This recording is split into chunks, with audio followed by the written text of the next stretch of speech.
Olá, amiguinhos, amiguinhas, e aí, tudo bem?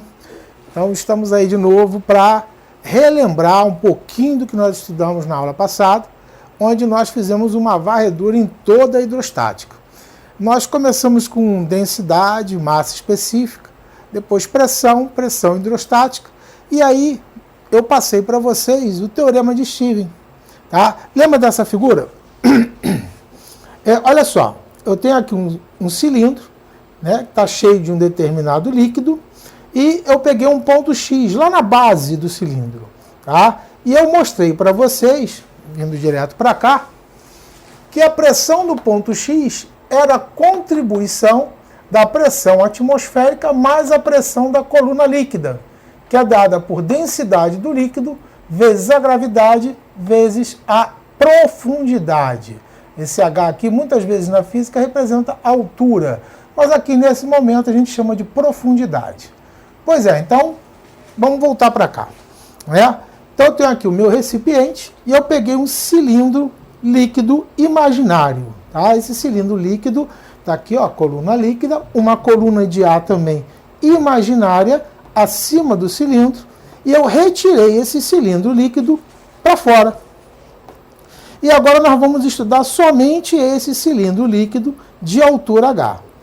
Bom, vamos aplicar o conhecimento de leis de Newton. Não é o momento, a gente está estudando hidrostática, esse assunto é um assunto teoricamente já passado, você deveria ter assistido essa aula já de leis de Newton lá no canal, mas partindo do pressuposto que você já conhece o assunto, a gente vê o seguinte, olha, esse cilindro ele está em equilíbrio, ele está estático, esse cilindro líquido que está aqui dentro. Quais são as forças que atuam nesse cilindro? Eu tenho aqui uma coluna de ar, que está aqui, ó, ela tem um peso. Essa coluna aqui ela tem uma massa, que vezes a gravidade vai ter um peso. Então, vai exercer uma força aqui, tá, nessa extremidade do cilindro, que vai ser igual. Não é o peso da coluna de ar, mas é igual ao peso da coluna de ar. Então, aqui nesse cilindro, a coluna de ar vai estar fazendo essa força aqui. A própria coluna líquida, que é o que eu estou estudando, né, o objeto em questão, o corpo em questão, é a coluna líquida, o meu cilindro líquido, tem o seu peso, o peso da coluna líquida. E a coluna líquida, no fundo do recipiente, faz uma força, né, e o fundo do recipiente reage na coluna líquida. Então está aqui, ó, que eu chamei de N. Então, esse N, que é a força normal, ou a força F qualquer que a gente poderia chamar, é a força que o fundo do recipiente faz no líquido. E por ação e reação, seria a mesma força que a coluna líquida faz no fundo do recipiente. Então, eu tenho as três forças atuando nesse meu cilindro. Como o cilindro está em equilíbrio, as forças que apontam para baixo, somadas, vão anular a força que aponta para cima. Então, vamos ver aqui, ó. Como o cilindro está em equilíbrio, a resultante tem que ser zero. Tá? Então, eu tenho forças que apontam para baixo. Esse peso da coluna de ar, peso da coluna líquida. Somadas, tem que anular a normal. Então, está aqui a minha sentença matemática. Tá? Fez uma análise física das forças, agora isso aqui virou uma equação algébrica. Eu vou pegar toda essa equação e vou multiplicar por esse número, que não vai alterar em nada, que é 1 sobre A, onde A é essa área de seção transversal do cilindro. Tá? Então, eu vou multiplicar por 1 sobre A os dois membros da minha equação. Você vai entender por quê.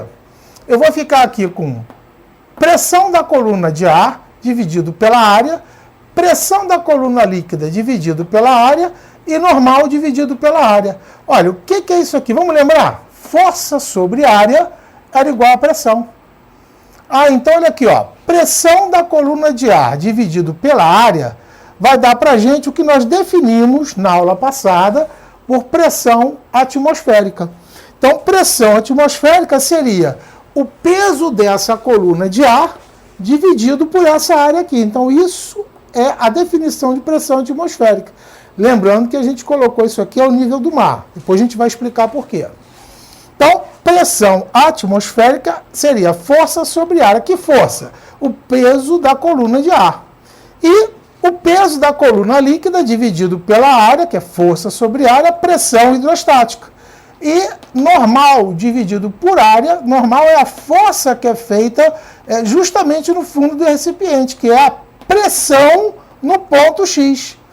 Então chegamos aqui ao teorema de Stevens. Tá? Então a pressão no ponto X é a pressão hidrostática mais a pressão atmosférica. O que é interessante, né, é a gente esmiuçar um pouquinho mais a pressão hidrostática.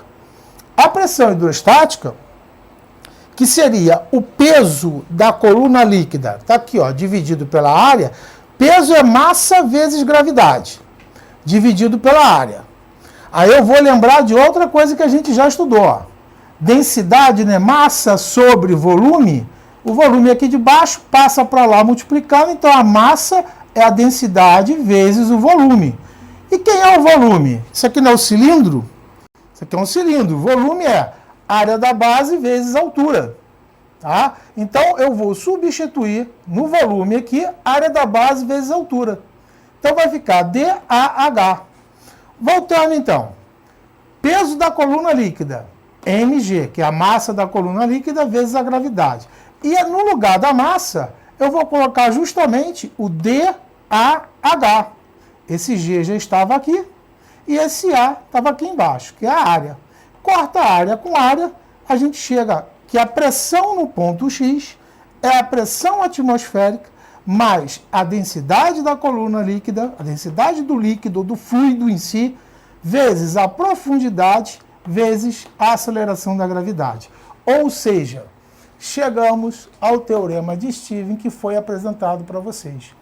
A pressão no ponto X é a pressão atmosférica mais a densidade do líquido vezes a gravidade vezes a profundidade. Meus amigos, a proposta desse curso é a gente apresentar os conteúdos para vocês de uma forma genérica, e depois a gente vir passo a passo fazendo demonstrações como forma de aprofundar o conhecimento daqueles que têm sede por saber de onde vêm essas fórmulas. E com o passar, né, de uma aula para outra, nós pretendemos também colocar curiosidades. Se você gostou, não deixa de dar o seu likezinho aqui, compartilhar e ativar o sininho.